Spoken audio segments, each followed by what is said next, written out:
वाहिगुरू जी का खालसा वाहिगुरू जी की फतेह।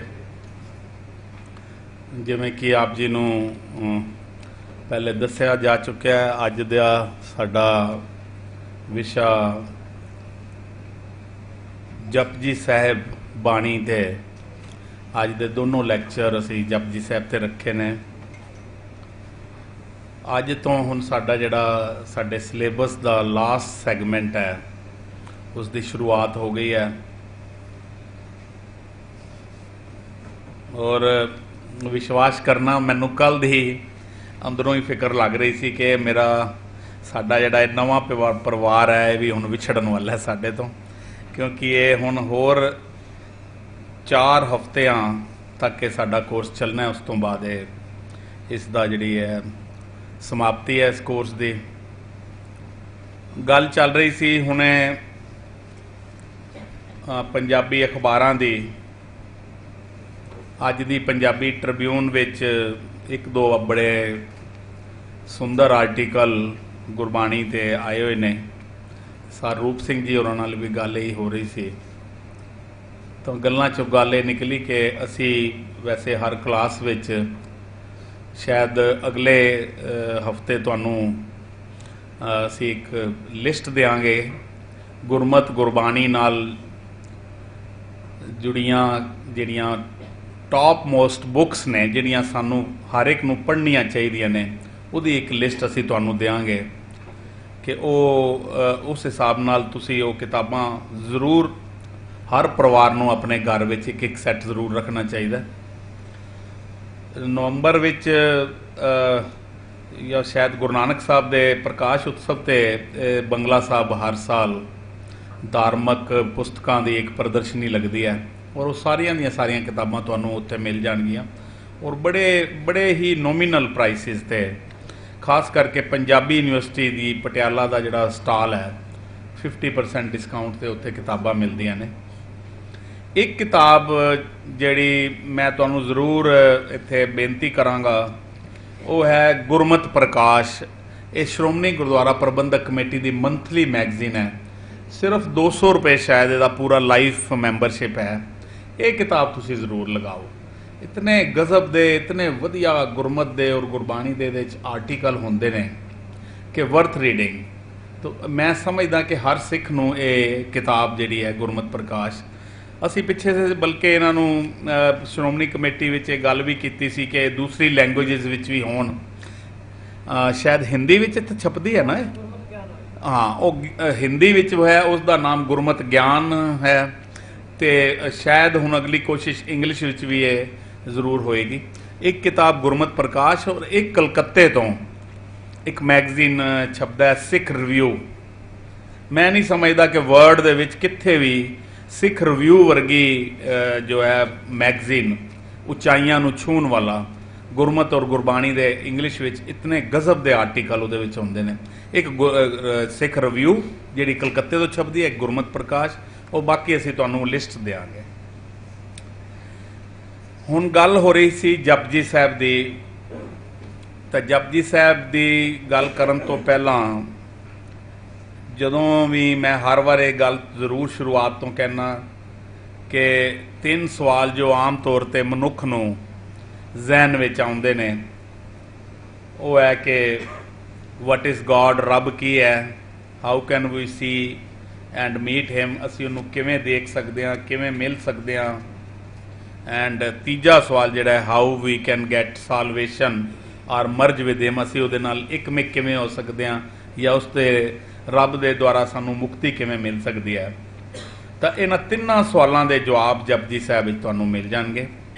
पहली गल तो गॉड की डेफिनेशन, परमात्मा की जिहड़ी परिभाषा है वो मूल मंत्र ही परमात्मा की परिभाषा है। दूसरा जिहड़ा है कि how can we see and meet him, वो तुसी पहलियां 5 पौड़ियां अगर ध्यान नाल मतलब समझ के पढ़ो तो तुहानूं उहदे विच उसदे सारी झलक मिल जाएगी। और बाकी जिहड़ी अगली गल कि how can we get salvation और मर्ज विद गॉड, वो बाकी दियां पौड़ियां दे विच तुहानूं सारी गल इसदी जिहड़ी है समझ आएगी। गुरु नानक साहब की ये बाणी है।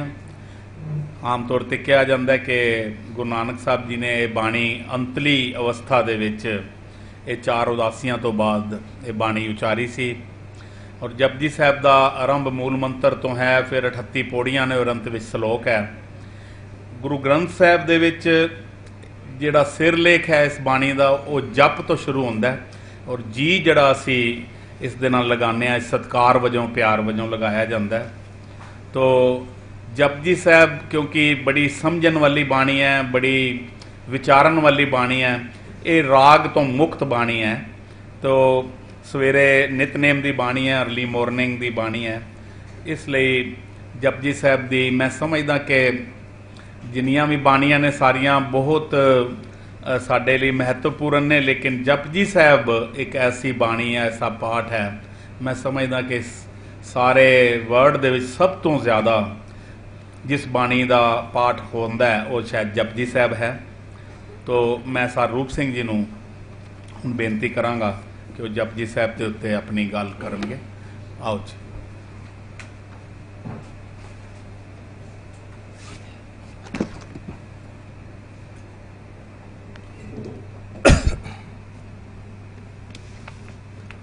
परम सत्कारयोग चेयरमैन साहब ते जग्यासू जनों, वाहिगुरू जी का खालसा वाहिगुरू जी की फतेह। जिस बाणी बारे असी विचार करन जा रहे हैं, ये विचारनयोग बाणी है। जे इस बाणी बारे कुछ बाणियां बारे असी एक एक लाइन दे विच कहना होवे ते आसा की वार बारे असी कहने आ कि पखंड खंडनी बाणी है। जपजी साहब बारे कहना होवे एक लाइन च ते असी कहने आ ये दार्शनिक बाणी है। ये सारी दी सारी बाणी जिहड़ी आ दार्शनिक आ। अज असी लगभग 1.5-2 घंटे दे विच इस बाणी बारे कुछ विचार करन दा यतन करांगे, क्योंकि ये बाणी दे जिहड़े हर शब्द आ, बहुते शब्दां ते एक एक शब्द ते PhD का काम हो चुका है। ये बाणी गाउण वाली नहीं हैगी, ये बाणी पढ़न वाली ते विचारन वाली है। सिद्धांत रूप आ, श्री गुरु ग्रंथ साहब दे विच आरंभ च दर्ज आ, पर फिर भी असी इसनूं एक क्लास के रूप दे विच सिस्टमैटिक रूप दे विच जदों असी विचारना वा, वो ढंग साडा यही है कि बाणी दा सरलेख तो लैके अखीर तक इस बाणी दे विच क्या की गया। इस बाणी दे विच जदों असी पढ़दे हां, नितनेम दे तौर ते पढ़दे हां, ते लगभग 7-8 मिनटां दे विच नॉर्मली असी इहदा पाठ कर लैंदे हां। जे सहज ना करांगे थोड़ा जिहा 10 मिनट लग जाणगे। फिर ये बाणी अमृत संचार वेले भी पढ़ी जाती है। बाणी का महत्व बारे जिन्ना भी कहा जाए वो थोड़ा, खास करके जपजी बारे। ये गुरु नानक साहब की सिरमौर रचना हैगी है ते श्री गुरु ग्रंथ साहब के आदि आरंभ च देण का कारण शायद यही है। सवेरे अमृत वेले इहदा नितनेम करन दा कारण भी शायद यही है कि इस बाणी नूं जिन्नी सहज नाल, जिन्नी एकांत च पढ़िया जावे, जिन्ना भी तैयार होके मानसिक तौर पर तैयार होके पढ़िया जावे, उन्ना ही चंगा हैगा। उन्नी ये बाणी दी सानू समझ आवेगी। बाणी दा हर शब्द समझण योग है। फिर इहदा बाणी दा जिहड़ा टाइटल आ, वो टाइटल हैगा जप। जप का अर्थ वैसे तो यह किया जाता कि जपना, सिमरन करना, जप मन गोबिंद की बाणी, पर इत्थे सिमरन तो नहीं, इत्थे गुरबाणी का यह सरलेख आ। सरलेख रूप दे विच ये आया कि बाणी का नाम जिहड़ा वो जप आ। नां दे तौर ते असीं सत्कार वजों जपजी भी कहने आ, जपजी साहब भी कहने आ। एक नां इहदा होर आउंदा जप निशान, जप निशान, पर जिहड़ा प्रचलित नाम आ वो यही आ जपजी करके। ਸ੍ਰੀ ਗੁਰੂ ਗ੍ਰੰਥ ਸਾਹਿਬ ਦੀ ਇਹ ਮੂਲ ਬਾਣੀ ਆ ਤੇ ਇਹਨੂੰ ਜੇ ਤਤਸਾਰ ਕਹਿ ਲਿਆ ਜਾਵੇ ਗੁਰੂ ਗ੍ਰੰਥ ਸਾਹਿਬ ਮਹਾਰਾਜ ਦਾ ਤੇ ਇਸ ਵਿੱਚ ਵੀ ਕੋਈ ਅਤ ਕਥਨੀ ਨਹੀਂ ਹੋਵੇਗੀ।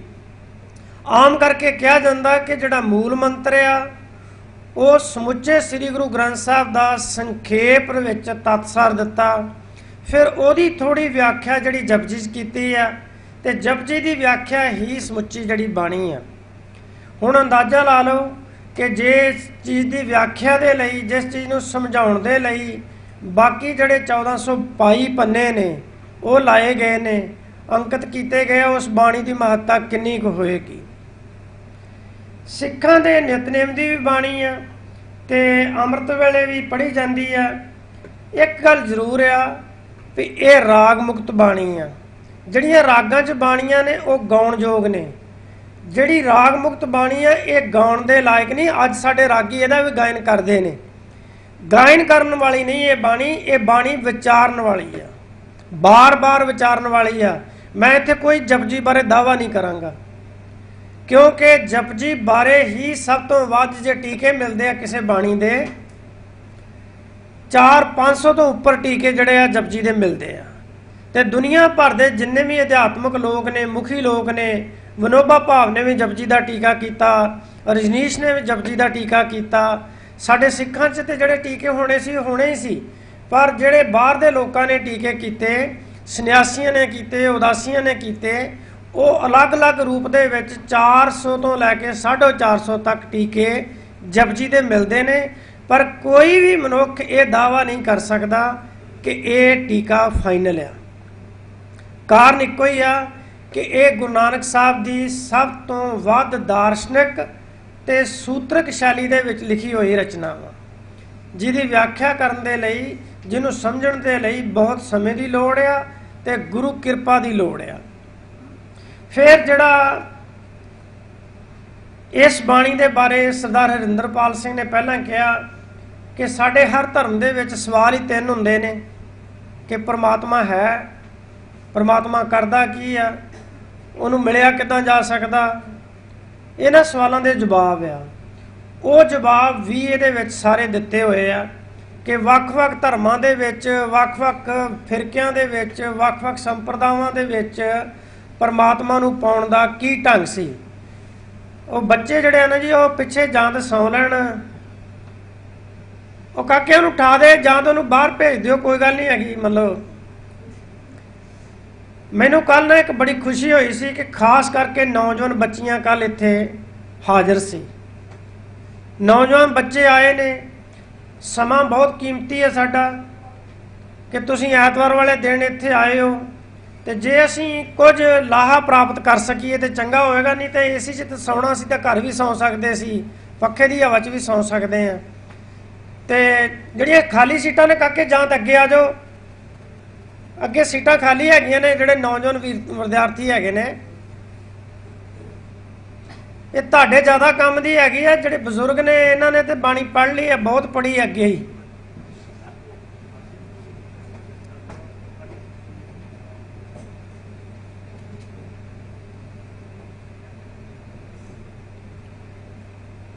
ਇਹ ਬਾਣੀ ਜਿਹੜੀ ਆ, ਇਸ ਬਾਣੀ ਨੂੰ ਅਸੀਂ ਕਹਿੰਦੇ ਆ ਦਾਰਸ਼ਨਿਕ ਬਾਣੀ, ਅਧਿਆਤਮਕ ਬਾਣੀ, ਮਨੋਵਿਗਿਆਨਿਕ ਬਾਣੀ ਤੇ ਸਮਾਜਿਕ ਬਾਣੀ। ਇਹਦੇ ਵਿੱਚ ਦਰਸ਼ਨ ਸ਼ਾਸਤਰ ਵੀ ਆ, ਫਿਲਾਸਫੀ ਵੀ ਆ, ਸਾਈਕੋਲੋਜੀ ਵੀ ਆ, ਸੋਸ਼ੀਓਲੋਜੀ ਵੀ ਆ। ਇਹਦੇ ਵਿੱਚ ਸਾਰਾ ਕੁਝ ਆ। ਇੱਕ ਸ਼ਬਦ ਦੇ ਵਿੱਚ ਬਹੁਤ ਕੁਝ ਦਿੱਤਾ ਹੋਇਆ। ਫਿਰ ਇਹ ਬਾਣੀ ਜਿਹੜੀ ਆ, ਇਸ ਬਾਣੀ ਦਾ ਕਰਤਾ ਬਾਰੇ ਕੋਈ ਵਿਵਾਦ ਨਹੀਂ। ਇਸ ਬਾਣੀ ਦਾ ਕਰਤਾ ਸ੍ਰੀ ਗੁਰੂ ਨਾਨਕ ਦੇਵ ਜੀ ਮਹਾਰਾਜ ਨੇ। ਗੁਰੂ ਨਾਨਕ ਸਾਹਿਬ ਦੀ ਇਹ ਪਾਵਨ ਪਿੱਤਰ ਰਚਨਾ ਵਾ। ਫਿਰ ਹੁੰਦਾ ਸਾਡੇ 'ਚ ਵੀ ਰਚਨਾ ਕਾਲ ਕੀ ਆ, ਇਹ ਕਦੋਂ ਲਿਖੀ ਗਈ। ਇਹ ਬਾਣੀ ਜਿਹੜੀ ਆ, ਇਸ ਤਰ੍ਹਾਂ ਦੀ ਬਾਣੀ ਆ, ਉਹ ਕਦੋਂ ਲਿਖੀ ਗਈ ਤੇ ਕਿੱਥੇ ਲਿਖੀ ਗਈ। ਮੇਰਾ ਖਾਸ ਕਰਕੇ ਆਪਣੇ ਮਨ ਦਾ, ਮੈਂ ਪਹਿਲਾਂ ਵੀ ਇੱਥੇ 1-2 ਵਾਰ ਆਸਾ ਕੀ ਵਾਰ ਬਾਰੇ 3 ਵਾਰ ਸ਼ਾਇਦ ਆਇਆ, ਤੇ ਮੇਰਾ ਇਹ ਦ੍ਰਿੜ ਵਿਸ਼ਵਾਸ ਆ ਕਿ ਜਿਹੜੀਆਂ ਇਹ ਬਾਣੀਆਂ ਨੇ ਗੁਰੂ ਨਾਨਕ ਸਾਹਿਬ ਦੀਆਂ, ਇਹ ਗੁਰੂ ਨਾਨਕ ਸਾਹਿਬ ਜਿਹੜਾ ਸਮਾਂ ਨਾ, ਉਹਨੂੰ ਤੁਸੀਂ ਦੇਖੋ 1521 ਤੋਂ ਲੈ ਕੇ ਤੇ 1539 ਦਾ ਜਿਹੜਾ ਸਮਾਂ ਵਾ, ਉਹ ਕਰਤਾਰਪੁਰ ਸਾਹਿਬ ਰਹਿੰਦੇ ਆ। ਤੇ ਕਰਤਾਰਪੁਰ ਸਾਹਿਬ 1521 ਤੋਂ 1539 ਤੱਕ ਦੇ ਜਿਹੜੇ ਸਾਲ ਨੇ, ਉਹਨਾਂ ਸਾਲਾਂ ਦੇ ਵਿੱਚ ਸਾਨੂੰ ਕੁਝ ਘਟਨਾਵਾਂ ਮਿਲਦੀਆਂ ਨੇ ਇਤਿਹਾਸਕ ਤੌਰ ਤੇ ਕਿ ਭਾਈ ਲਹਿਣਾ ਜੀ ਦਾ ਮਿਲਾਪ ਹੁੰਦਾ, ਭਾਈ ਲਹਿਣਾ ਜੀ ਦੇ ਨਾਲ ਜਿਹੜੀਆਂ ਡਾਇਲਾਗ ਹੁੰਦਾ ਜਾਂ ਉਹ ਮਿਲਦੇ ਨੇ, ਜਾਂ ਭਾਈ ਲਹਿਣਾ ਜੀ ਦਾ ਟੈਸਟ ਹੁੰਦਾ। ਇਸ ਤੋਂ ਵੱਧ ਸਾਨੂੰ ਕੋਈ ਜਾਣਕਾਰੀ ਨਹੀਂ। ਪਰ ਇਸ ਸਮੇਂ ਦੌਰਾਨ ਗੁਰੂ ਨਾਨਕ ਸਾਹਿਬ ਮਹਾਰਾਜ ਨੇ ਉਸ ਅਕਾਨ ਦੇ ਵਿੱਚ ਬੈਠ ਕੇ, ਕਰਤਾਰਪੁਰ ਦੀ ਧਰਤੀ ਤੇ ਬੈਠ ਕੇ ਜਿੰਨਾ ਉਹ ਘੁੰਮੇ ਸੀ, ਪਹਿਲਾਂ ਜਿੰਨਾ ਉਹਨਾਂ ਨੇ 22-24 ਸਾਲ ਭਰਮਣ ਕੀਤਾ ਸੀ, ਜੋ ਉਹਨਾਂ ਨੇ ਤੱਤ ਗਿਆਨ ਲੋਕਾਂ ਨੂੰ ਦਿੱਤਾ ਸੀ, ਉਹਨੂੰ ਸੰਗ੍ਰਹਿ ਕਰਨ ਦੇ ਲਈ 1521 ਤੋਂ ਲੈ ਕੇ 1539 ਦੇ ਵਿੱਚ ਇਹ ਬਾਣੀਆਂ ਦੀ ਰਚਨਾ ਲਿਖਣ ਦਾ ਕਾਰਜ ਉੱਥੇ ਹੋਇਆ ਹੋਵੇਗਾ। ਇਹ ਮੰਨਿਆ ਜਾ ਸਕਦਾ ਕਿ ਕਿਉਂਕਿ ਗੁਰੂ ਨਾਨਕ ਵਰਗੀ ਜਿਹੜੀ ਸ਼ਖਸੀਅਤ ਸੀ ਉਹ ਵਿਹਲੀ ਤੇ ਬੈਠ ਨਹੀਂ ਸੀ ਸਕਦੀ। ਕਿਰਤ ਉਹਨਾਂ ਨੇ ਕਰਨ ਦਾ ਜਿਹੜਾ ਸੀ, ਖੇਤੀ ਕਰਨ ਦਾ ਧੰਦਾ ਵੀ ਬਣਾ ਲਿਆ ਸੀ, ਪਰ ਕੱਲੀ ਉਹ ਖੇਤੀ ਨਹੀਂ ਕਰਦੇ ਹੋਣਗੇ। ਜੋ ਉਹਨਾਂ ਨੇ ਕੀਤਾ ਸੀ ਉਹਦਾ ਮੰਥਨ ਕਰਕੇ ਤਤਸਾਰ ਰੂਪ ਦੇ ਵਿੱਚ ਸਾਨੂੰ ਦੇਣ ਦੇ ਲਈ ਇਹ ਬਾਣੀਆਂ ਦੀ ਰਚਨਾ, ਖਾਸ ਕਰਕੇ ਜਿਹੜੀਆਂ ਇਹ ਬਾਣੀਆਂ ਨਾ, ਜਪਜੀ ਸਾਹਿਬ, ਸਿੱਧ ਗੋਸ਼ਟ, ਆਸਾ ਕੀ ਵਾਰ ਤੇ 12ਵਾਂ ਤਖਾਰੀ ਗੁਰੂ ਨਾਨਕ ਸਾਹਿਬ ਦੀਆਂ, ਇਹ ਬਾਣੀਆਂ ਬਹੁਤ, ਜਿਹਨਾਂ ਨੂੰ ਅਸੀਂ ਕਹਿੰਦੇ ਹਾਂ ਬਿਖਮ ਬਾਣੀਆਂ ਨੇ, ਮੁਸ਼ਕਲ ਬਾਣੀਆਂ ਨੇ, ਸਮਝਣ ਵਾਲੀਆਂ ਨੇ। ਇਹਨਾਂ ਨੂੰ ਰਚਨਾ ਦੇ ਲਈ ਵੀ ਬਹੁਤ ਅਕਾਂਤ ਦੀ ਲੋੜ ਹੋਵੇਗੀ ਤੇ ਉਹ ਸਮਾਂ 1521 ਤੋਂ 1539 ਦਾ ਹੀ ਹੋ ਸਕਦਾ। ਫਿਰ ਜਿਹੜੇ ਸਾਡੇ ਪ੍ਰਾਤਨ ਇਤਿਹਾਸਕ ਹਵਾਲੇ ਨੇ, ਪ੍ਰਾਤਨ ਜਨਮ ਸਾਖੀ 'ਚ ਦੋ ਸਾਖੀਆਂ ਸਾਨੂੰ ਇਹ ਮਿਲਦੀਆਂ ਨੇ ਕਿ ਇਹ ਜਿਹੜੀ ਜਪਜੀ ਦੀ ਰਚਨਾ ਵਾ ਉਹ ਵੇਈ ਪ੍ਰਵੇਸ਼ ਵੇਲੇ ਸੁਲਤਾਨਪੁਰ ਦੀ ਧਰਤੀ ਤੇ ਗੁਰੂ ਨਾਨਕ ਸਾਹਿਬ ਨੇ ਇਹ ਬਾਣੀ ਦਾ ਉਚਾਰਨ ਕੀਤਾ। ਮੰਨਿਆ ਜਾ ਸਕਦਾ ਇਸ ਨੂੰ ਇਸ ਕਰਕੇ ਕਿ ਜਦੋਂ 1499 'ਚ ਗੁਰੂ ਨਾਨਕ ਸਾਹਿਬ ਉਦਾਸੀਆਂ ਤੇ ਜਾਣ ਲੱਗਦੇ ਨੇ, ਵੇਈ ਪ੍ਰਵੇਸ਼ ਕਰਦੇ ਨੇ, ਤੇ ਵੇਈ ਚੋਂ ਬਾਹਰ ਨਿਕਲ ਕੇ ਜਿਹੜੀ ਸਾਡੀ ਮਨੌਤ ਆ, ਜਿਹੜਾ ਸਾਡਾ ਇਤਿਹਾਸ ਹੈ, ਉਹ ਇਹ ਕਹਿੰਦਾ ਕਿ ਉਹਨਾਂ ਨੇ ਮੂਲ ਮੰਤਰ ਦਾ ਉਚਾਰਨ ਕੀਤਾ। ਸਭ ਤੋਂ ਪਹਿਲਾਂ ਮੂਲ ਮੰਤਰ ਦਾ ਉਚਾਰਨ ਕੀਤਾ ਤੇ ਨਾਲ ਕਿਹਾ, ਨਾ ਕੋ ਹਿੰਦੂ ਨਾ ਮੁਸਲਮਾਨ। ਜੇ ਇਸ ਦੇ ਅਰਥਾਂ ਨੂੰ ਦੇਖਾਂਗੇ ਉਹ ਵੀ ਇਹੀ ਮਿਲਣਗੇ ਕਿ ਕੋਈ ਹਿੰਦੂ ਨਹੀਂ, ਕੋਈ ਮੁਸਲਮਾਨ ਨਹੀਂ। ਪਰਮਾਤਮਾ ਦਾ ਧਰਮੀ ਰੂਪ ਜਿਹੜਾ ਅਸੀਂ ਇਖਤਿਆਰ ਕਰ ਰਹੇ ਹਾਂ ਕਿ ਮੁਸਲਮਾਨਾਂ ਦਾ ਰੱਬ ਵੱਖ ਤਰ੍ਹਾਂ ਦਾ, ਈਸਾਈਆਂ ਦਾ ਰੱਬ ਵੱਖ ਤਰ੍ਹਾਂ ਦਾ, ਸਿੱਖਾਂ ਦਾ ਰੱਬ ਵੱਖ ਤਰ੍ਹਾਂ ਦਾ, ਹਿੰਦੂਆਂ ਦਾ ਰੱਬ ਵੱਖ ਤਰ੍ਹਾਂ ਦਾ, ਇਹ ਗੱਲ ਨਹੀਂ ਹੈਗੀ। ਰੱਬ ਦਾ ਜਿਹੜਾ ਰੂਪ ਆ ਉਹ ਸਾਰਿਆਂ ਲਈ ਇੱਕ ਹੀ ਆ। ਤੇ ਇਹ ਗੱਲ ਮੰਨੀ ਜਾ ਸਕਦੀ ਆ ਕਿ ਮੂਲ ਮੰਤਰ ਦਾ ਉਚਾਰਨ, ਜਾਂ ਇਹ ਕਹਿ ਲਓ ਕਿ ਜਪਜੀ ਦੀ ਬਾਣੀ ਦੀ ਆਰੰਭਤਾ ਜਿਹੜਾ ਉਚਾਰਨ ਕੀਤਾ ਹੋਵੇ ਉਹ ਵੇਈ ਪ੍ਰਵੇਸ਼ ਵੇਲੇ ਕੀਤਾ ਹੋਵੇ, ਵੇਈ ਪ੍ਰਵੇਸ਼ ਤੋਂ ਬਾਅਦ ਆਣ ਕੇ ਕੀਤਾ ਹੋਵੇ, ਜਿਹੜਾ ਕਿਹਾ ਜਾਂਦਾ ਕਿ ਪ੍ਰਮਾਤਮਾ ਦੇ ਮਿਲਾਪ ਤੋਂ ਬਾਅਦ ਕੀਤਾ ਹੋਵੇ। ਪਰ ਲਿਖਤੀ ਰੂਪ ਦੇ ਵਿੱਚ ਜਿਹੜੀ ਬਾਣੀ ਆਈ ਆ ਇਹ ਸਾਡੇ ਪਾਸ 1521 ਤੋਂ 1539 ਦੇ ਸਮੇਂ ਵਿੱਚ ਹੀ ਆਈ ਹੋਵੇਗੀ, ਕਿਉਂਕਿ ਬਾਣੀ ਜਿਹੜੀ ਸੀ ਉਹ ਗੁਰੂ ਸਾਹਿਬ ਆਪਣੇ ਨਾਲ ਹਮੇਸ਼ਾ ਪੋਥੀ ਦੇ ਰੂਪ 'ਚ ਰੱਖਦੇ ਸੀ। ਇਹ ਹਵਾਲੇ ਸਾਨੂੰ ਭਾਈ ਗੁਰਦਾਸ ਜੀ ਤੋਂ ਮਿਲ ਜਾਂਦੇ ਆ। ਫਿਰ ਮਿਹਰਬਾਨ ਵਾਲੀ ਸਾਖੀ ਆ, ਉਹਦੇ ਬਿਲਕੁਲ ਸਪਸ਼ਟ ਲਿਖਤਾ ਮਿਹਰਬਾਨ ਵਾਲੀ ਜਨਮ ਸਾਖੀ 'ਚ ਕਿ ਇਹਦੀ ਰਚਨਾ ਜਿਹੜੀ ਆ ਕਰਤਾਰਪੁਰ ਦੀ ਧਰਤੀ ਤੇ ਹੋਈ। ਬਾਲੇ ਵਾਲੀ ਜਿਹੜੀ ਜਨਮ ਸਾਖੀ ਆ ਉਹਦੇ 'ਚ ਲਿਖਿਆ ਕਿ ਗੁਰੂ ਅੰਗਦ ਨੂੰ ਜਦੋਂ ਗੁਰਿਆਈ ਦੇਣ ਲੱਗੇ ਭਾਈ ਲਹਿਣਾ ਜੀ ਨੂੰ, ਤੇ ਉਸ ਵੇਲੇ ਇਹ ਰਚਨਾ ਜਿਹੜੀ ਆ ਉਹਨਾਂ ਨੂੰ ਸੌਂਪੀ ਗਈ। ਇਹਦਾ ਮਤਲਬ ਉਸ ਵੇਲੇ ਤੱਕ ਇਹ ਰਚਨਾ ਹੋ ਚੁੱਕੀ ਸੀ ਤੇ ਗੁਰਿਆਈ ਵੀ ਜਿਹੜੀ ਸੌਂਪੀ ਗਈ ਉਹ ਕਰਤਾਰਪੁਰ ਦੀ ਧਰਤੀ ਤੇ ਸੌਂਪੀ ਗਈ। ਇਸ ਕਰਕੇ ਫਿਰ ਕਰਤਾਰਪੁਰ ਦਾ ਹੀ ਜ਼ਿਕਰ ਆਵੇਗਾ। ਫਿਰ ਭਾਈ ਮਨੀ ਸਿੰਘ ਨੇ ਕੇਵਲ ਉਹ ਕਹਿੰਦੇ ਆ ਕਿ ਇਹਦੀ ਰਚਨਾ ਜਿਹੜੀ ਆ ਸੁਮੇਰ ਪਰਬਤ ਤੇ ਹੋਈ। ਸੁਮੇਰ ਪਰਬਤ ਤੇ ਉਹ ਇਸ ਕਰਕੇ ਕਹਿੰਦੇ ਆ ਕਿ ਉਹਨਾਂ ਦਾ ਜਿਹੜਾ ਤਰਕ ਆ ਉਹ ਆਪਣੀ ਕਿਸਮ ਦਾ ਵਾ, ਉਚਾਰਨ ਦੇ ਪੱਖ ਤੋਂ ਆ ਉਹ ਵੀ, ਕਿ ਜਿਹੜਾ ਸੁਮੇਰ ਪਰਬਤ ਸੀ, ਜਦੋਂ ਸਿੱਧਾਂ ਨੂੰ ਗੁਰੂ ਜੀ ਮਿਲਦੇ ਨੇ, ਸਿੱਧਾਂ ਨਾਲ 3 ਥਾਵਾਂ ਤੇ ਗੁਰੂ ਜੀ ਦਾ ਮਿਲਾਪ ਹੁੰਦਾ, ਇੱਕ ਸੁਮੇਰ ਪਰਬਤ ਤੇ, ਇੱਕ ਅਚਲ ਬਟਾਲੇ ਤੇ ਇੱਕ ਨਾਨਕ ਮੱਤੇ। ਉਹ ਤਿੰਨਾਂ ਥਾਵਾਂ ਤੇ ਜਿਹੜਾ ਗੁਰੂ ਜੀ ਨੂੰ ਮਿਲਾਪ ਹੁੰਦਾ ਤੇ ਉਹ ਡਾਇਲਾਗ ਹੁੰਦਾ, ਸਵਾਲ ਜਵਾਬ ਹੁੰਦੇ ਨੇ। ਤੇ ਇਹ ਜਿਹੜੀ ਜਪਜੀ ਬਾਣੀ ਵੀ ਆ, ਸਿੱਧ ਗੋਸ਼ਟ ਬਾਣੀ ਵੀ ਆ, ਇਹ ਸਵਾਲ ਜਵਾਬ 'ਚ ਆ, ਕੁਐਸਚਨ ਆਨਸਰ ਨੇ। ਇੱਕ ਪੌੜੀ 'ਚ ਇੱਕ ਪਹਿਲੀ ਪੰਕਤੀ 'ਚ ਕੁਐਸਚਨ ਆ ਜਾਂਦਾ, ਮੁੜ ਕੇ ਉਹਦਾ ਆਪਣੇ ਆਪ ਹੀ ਨਾਲ ਆਨਸਰ ਆ ਰਿਹਾ। ਤੇ ਇਹ ਸਵਾਲ ਜਵਾਬ ਜਿਹੜੇ ਨੇ ਇਹ ਉੱਥੇ ਸੁਮੇਰ ਪਰਬਤ ਤੇ ਹੋਏ। ਇਹ ਭਾਈ ਮਨੀ ਸਿੰਘ ਦਾ ਮੰਨਣਾ। ਪਰ ਜਿਹੜੇ ਸਾਡੇ ਆਧੁਨਿਕ ਸਿੱਖ ਵਿਦਵਾਨ ਨੇ, ਜਿਨ੍ਹਾਂ 'ਚ professor Teja Singh, professor Mohan Singh, Bhai Vir Singh, professor Sahib Singh, Kartar Singh, ਭਾਈ ਕਾਨ ਸਿੰਘ ਨਾਭਾ, ਇਹਨਾਂ ਸਭ ਦਾ ਮਤ ਆ इन्हां भी तो मंथन पहलियां चीज़ों का कीता। इन्हां दे मंथन अनुसार ये बाणी की रचना करतारपुर साहब की धरती ते ही की गई। सानू भी ये मान लेना चाहिए कि ये बाणी लिखती रूप च करतारपुर की धरती ते ही साढ़े सामने आउंदी है। फिर आ जाता कि इस बाणी की जिहड़ी बनतर है, बनतर की है, इस बारे ये कहा गया कि यह बाणी एक पूर्ण सिख का चित्रण है। पूर्ण सिख का चित्रण है कि जपजी दे विच एक सिख नूं चितरिया गया कि गुरु नानक दा सिख किदां दा होवेगा। इत्थों तक भी लिखिया मिलदा कि एक्चुअली जिहड़ा जपजी है ना, ये गुरु नानक दा अपनी शख्सियत का प्रगटाव आ। जिवें सुखमणी साहब बारे कह दिंदे आ, मैं भी कह के गया सी कि सुखमणी दा ब्रह्म ज्ञानी जिहड़ा वो गुरु नानक गुरु अर्जन देव जी महाराज हो सकते हैं। जिस ब्रह्म ज्ञानी की गल गुरु अर्जन देव जी सुखमणी च करते हैं, वो गुरु अर्जन देव महाराज ही हो सकते हैं। तो जिस सचार मनुख की गल जपजी च गुरु नानक देव जी करते हैं, वो सचार मनुख केवल गुरु नानक ही हो सकता। उस पद्धर का उस सचार शख्सियत जे गुरु नानक की परसनैलिटी देखनी हो तो जपजी चों देखी जा सकती है। जपजी चों ये सानू मूल रूप च मिलती है। फिर यदी बनतर पहला ये आरंभ दे विच मूल मंत्र आया। मूल मंत्र दे विच परमात्मा का स्वरूप दर्शाया गया। फिर एक श्लोक जप आ गया। फिर श्लोक दे विच उस परमात्मा के स्वरूप नूं ही बयान किया मुड़ के। फिर 38 पौड़ियाँ, 38 पौड़ियाँ तो बाद एक श्लोक आया। उस श्लोक दे विच जिन्हों असीं सिद्धांत रूप दे विच कह सकते हैं कि जपजी का फिर सिद्धांत फाइनल तत्सार जिहड़ा सी, जिस गल नूं लैके शुरू किया सी जपजी, वो फिर पवन गुरु पाणी पिता दे रूप दे विच साडे सामने आउंदा।